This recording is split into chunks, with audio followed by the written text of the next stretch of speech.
जय जोश! दोस्तों मैं दीपक कुमार गुमिया मोटिवेशन की तरफ से। दोस्तों आज हम लोग जो है पीटी आने वाला है, सिस्टर सिक्स बीपीएससी पीटी और आगे आने वाले जो पीटी हैं उसके लिए जो हिस्ट्री के कुछ इम्पोर्टेंट टॉपिक करने जा रहे हैं और जो बिहार से जुड़े हुए हैं। तो सविनय अवज्ञा आंदोलन जो है हम इसे देखते हैं अभी। सविनय अवज्ञा आंदोलन अ, ये 12 मार्च 1930 को गांधी जी अपने 78 सहयोगी 78 सहयोगियों के साथ गांधी जी ने साबरमती है ना साबरमती आश्रम से दांडी तक की यात्रा की थी। गुजरात में है तथा 6 अप्रैल 1930 को नमक कानून का उल्लंघन कर सत्याग्रह की शुरुआत की थी। ठीक है दोस्तों, है ना? सविनय अवज्ञा आंदोलन जो है काफी इंपॉर्टेंट है।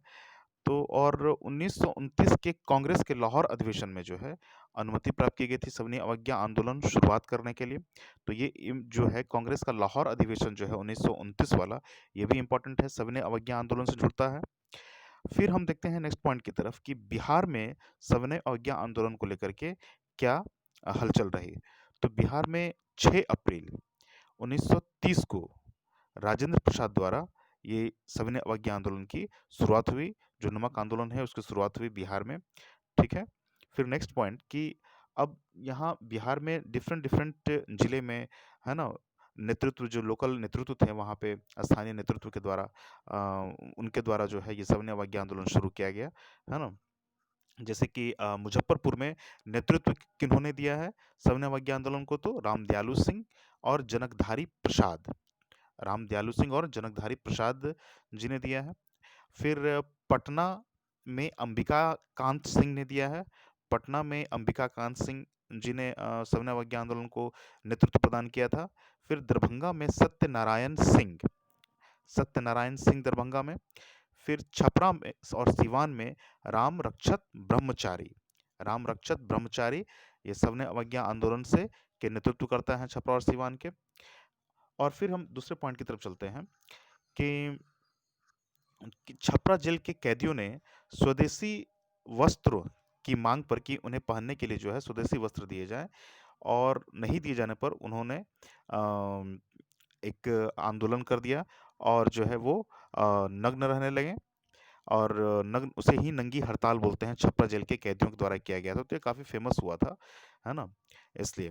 और फिर हम लोग नेक्स्ट पॉइंट की तरफ चलते हैं कि सविनय अवज्ञा आंदोलन में एक नमक बना करके उससे कानून तो तोड़ना ही था, अंग्रेजों द्वारा बनाए गए कानून को, और साथ-साथ में एक और भी बिहार में से शुरुआत किया गया कि चौकीदारी कर जो होता है वो नहीं दिया जाएगा, है ना? इसका फैसला किया गया कि चौकीदारी कर न देने का कार्यक्रम भी चलाया गया। ये भी काफ़ी इम्पोर्टेंट है जो कि बिहार से जुड़े हुए सविनय अवज्ञा आंदोलन के कार्यक्रम में शामिल था। फिर हम देखते हैं कि भागलपुर दमन चक्र, भागलपुर में सविनय अवज्ञा आंदोलन जो मूवमेंट था, इसमें काफ़ी मतलब कि इसमें पुलिस द्वारा जो है जाति की गई, काफ़ी लोगों को इसमें पीटा गया, मारा गया, है ना? तो उसके विरोध में राजेंद्र प्रसाद, फिर अब्दुल बारी, द्वारकानाथ ने विधान परिषद की सदस्यता का त्याग कर दिया था। ये काफ़ी इम्पोर्टेंट क्वेश्चन पूछा जा सकता है कि जो सविनय अवज्ञा आंदोलन में जो है भागलपुर दमन चक्र के विरोध में किन-किन व्यक्तियों ने विधान परिषद की सदस्यता का त्याग कर दिया। तो विधान परिषद से सदस्यता का त्याग जो है राजेंद्र प्रसाद, अब्दुल बारी और द्वारकानाथ ने कर दिया था। ठीक है, नेक्स्ट पॉइंट की तरफ चलते हैं कि 15 जुलाई 1930 को राजेंद्र प्रसाद की गिरफ्तारी होती है और 6 महीने की सजा उन्हें मिलती है, 15 जुलाई 1930 को। फिर नेक्स्ट पॉइंट कि सिवान में नमक सत्याग्रह जो शिविर था, है ना? तो वहाँ पर शिविर लगा कर के सिवान में जो है नमक की पुड़िया बेची गई, और नमक की पुड़िया को क्या कहा गया कि ये गुलामी भगाने वाली पुड़िया है।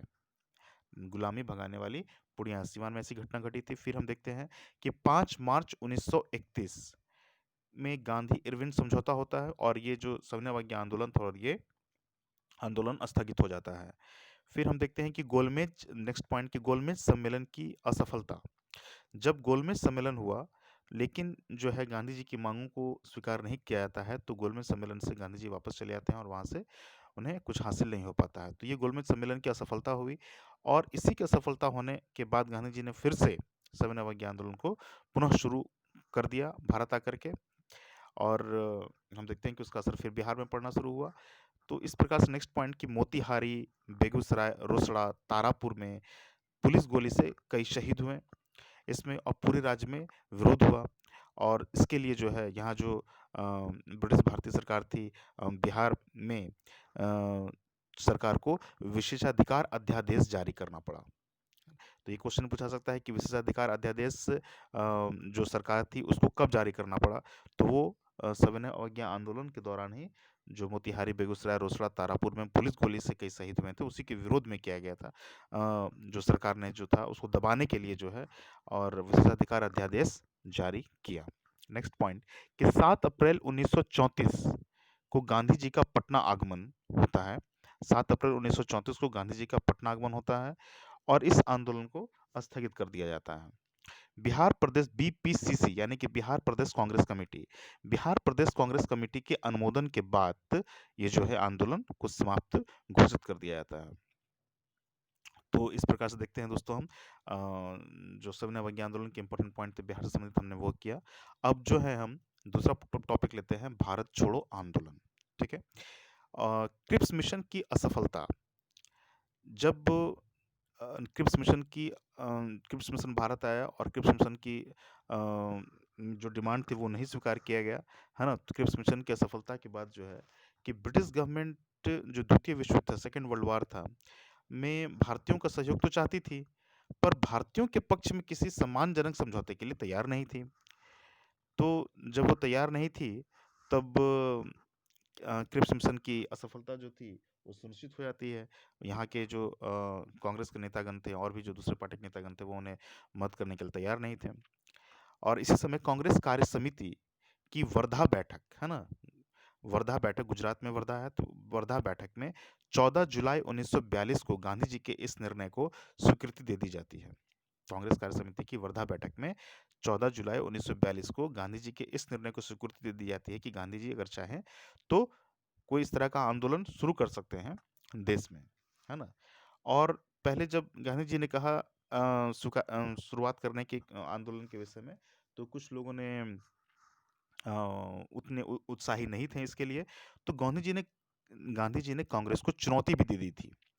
तो क्वेश्चन ये आता है कि गांधी जी ने कांग्रेस को कब चुनौती दी थी और क्या कहा था। तो कहा था गांधी जी ने कि अगर संघर्ष का प्रस्ताव स्वीकार नहीं किया गया तो मैं देश की बालू से कांग्रेस से भी बड़ा आंदोलन खड़ा कर दूंगा। ठीक है। इन चुनौती को भी याद रखना है कि उन्होंने गांधी जी ने कब दिया था, तो 1942 के समय में इस आंदोलन, भारत छोड़ो आंदोलन को शुरुआत करने से पहले कांग्रेस को चुनौती दी थी।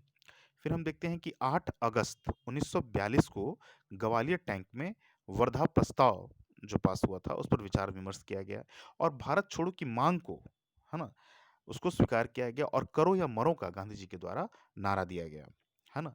फिर हम देखते हैं कि 9 अगस्त को राजेंद्र प्रसाद ने राजेंद्र प्रसाद को भी गिरफ्तार कर लिया गया और गिरफ्तार करके उनको जो है पटना के बांकीपुर जेल में रखा गया, है ना।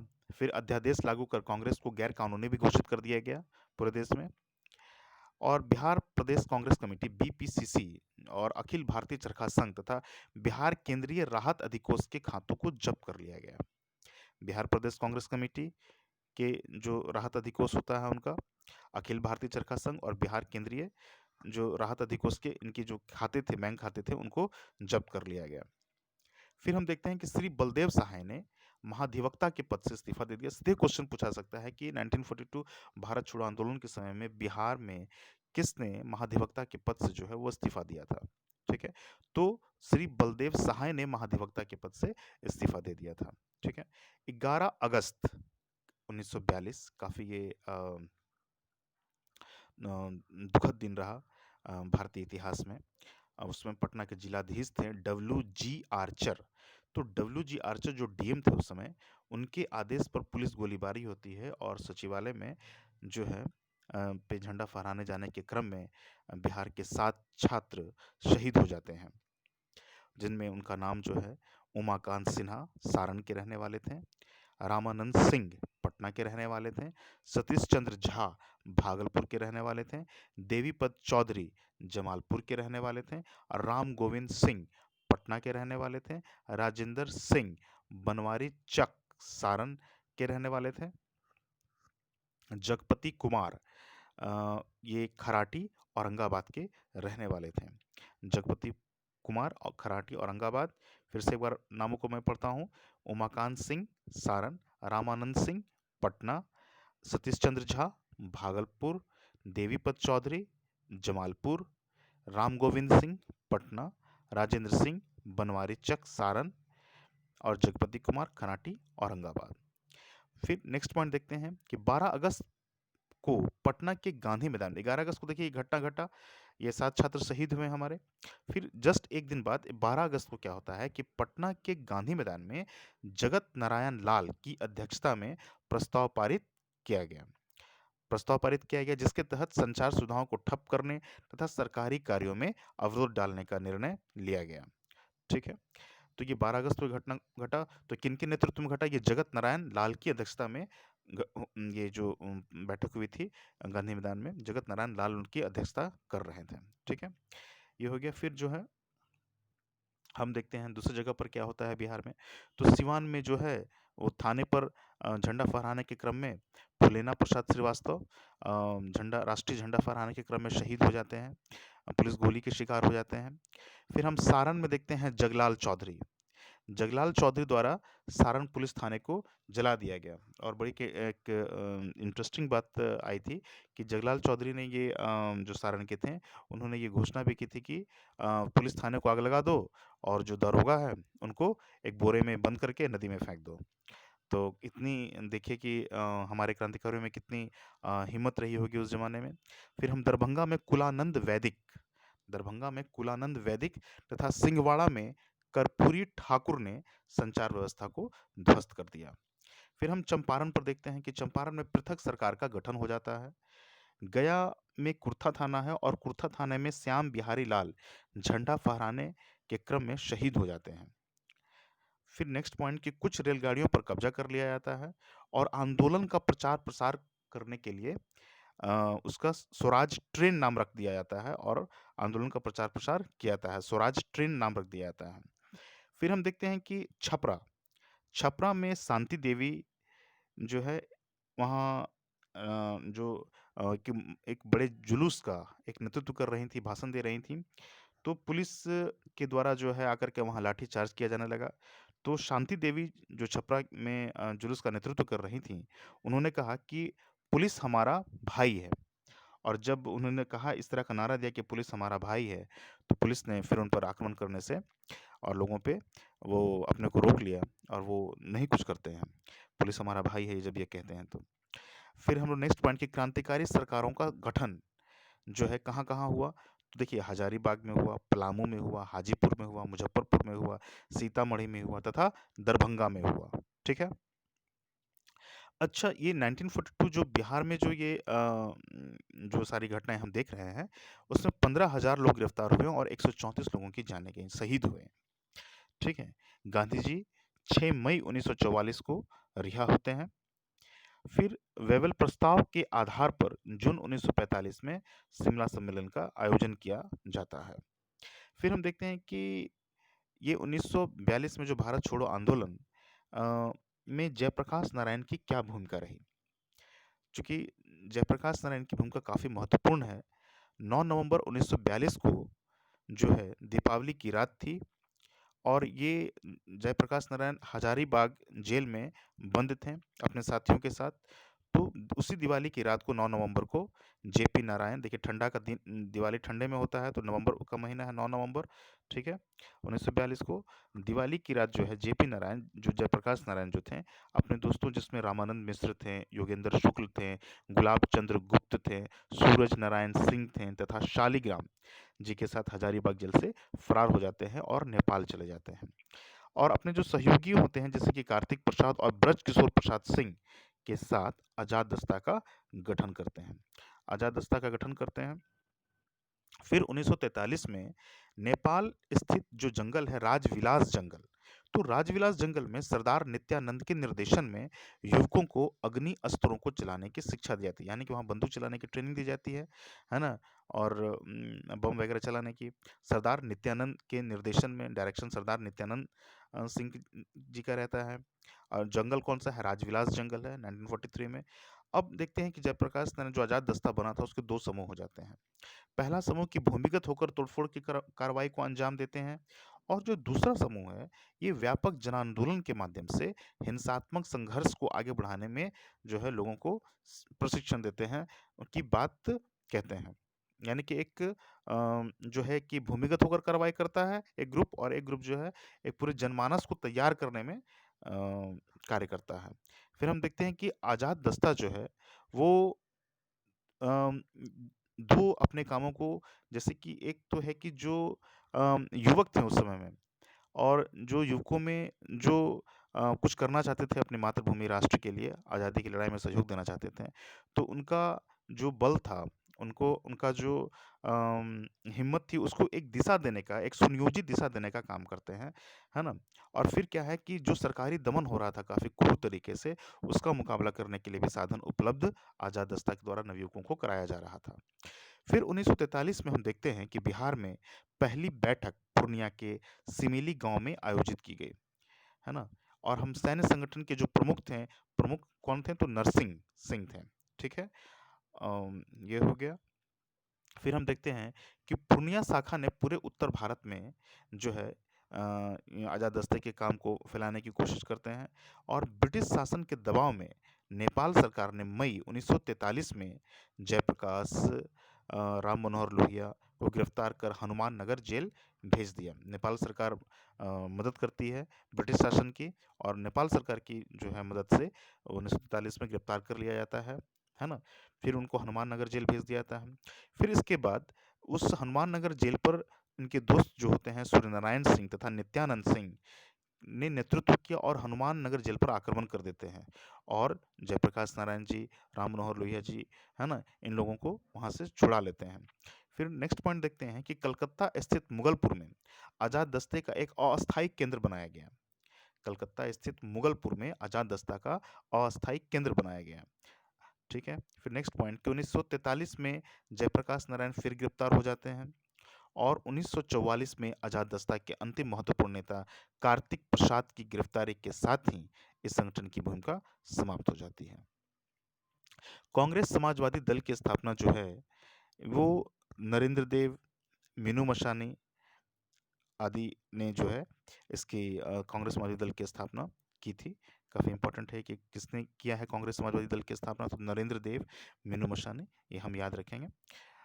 फिर हम देखते हैं कि भागलपुर क्षेत्र में जो सक्रिय अन्य क्रांतिकारी दल थे, कुछ और भी क्रांतिकारी दल थे आज़ाद दस्ता के अलावा, जो कि काम कर रहे थे, और वो अच्छा काम कर रहे थे। उन्होंने भी भारत की आज़ादी में जो भारत छोड़ो आंदोलन को सफल बनाने के लिए बहुत क्रांतिकारिता के साथ काम किया है।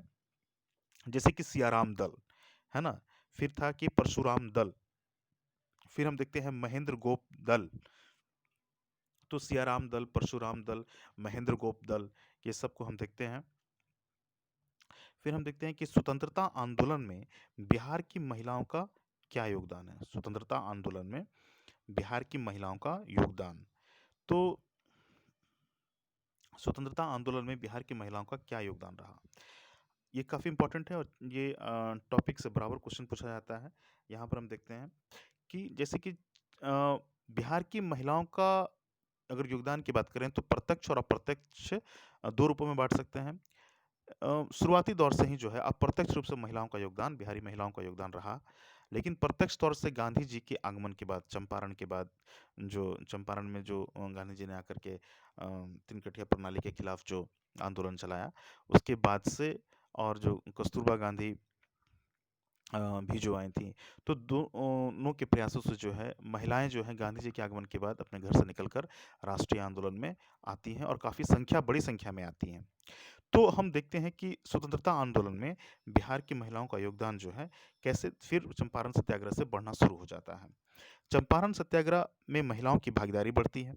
असहयोग आंदोलन के शुरू होने तक जो है कस्तूरबा गांधी, श्रीमती सरला देवी, राधिका देवी, सुनीति देवी आदि की प्रेरणा ने बिहार की महिलाओं को भी प्रेरित किया है।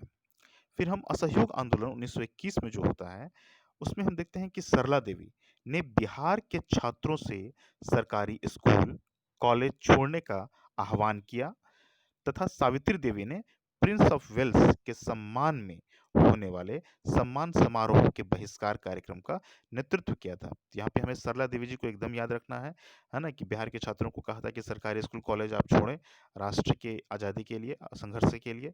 और सावित्री देवी ने जो लंदन से प्रिंस ऑफ वेल्स आए थे और उनके सम्मान में जो है सम्मान समारोह रखा गया था, तो कहा कि प्रिंस ऑफ वेल्स के जो सम्मान समारोह है उसका बहिष्कार करना है, और उसका नेतृत्व उस दल का जो है सावित्री देवी जी कर रही थी। फिर हम देखते हैं पटना निवासी जो सीसी दास थी, और प्लस इनके साथ साथ जो है श्रीमती उर्मिला देवी थी, और ने असहयोग आंदोलन में स्वदेशी वस्तुओं के प्रचार प्रसार में महत्वपूर्ण भूमिका निभाई। कौन? तो सीसी दास और श्रीमती उर्मिला देवी। ठीक है। और गांधी जी के जो देश बंधु स्मारक कोष में, जो गांधी जी ने देशबंधु स्मारक कोष में धन के लिए निवेदन किया था, तो उस देशबंधु स्मारक कोष में आभूषण दान देती हैं, और इनके प्रभाव से जो है अन्य महिलाएं भी दान देती हैं, सीसी दास और श्रीमती उर्मिला देवी जी की ये से। और इसमें प्रभावती देवी देवी जी का भी काफी योगदान रहता है। प्रभावती देवी जी जयप्रकाश नारायण की पत्नी थीं। फिर हम देखते हैं सविनय अवज्ञा आंदोलन।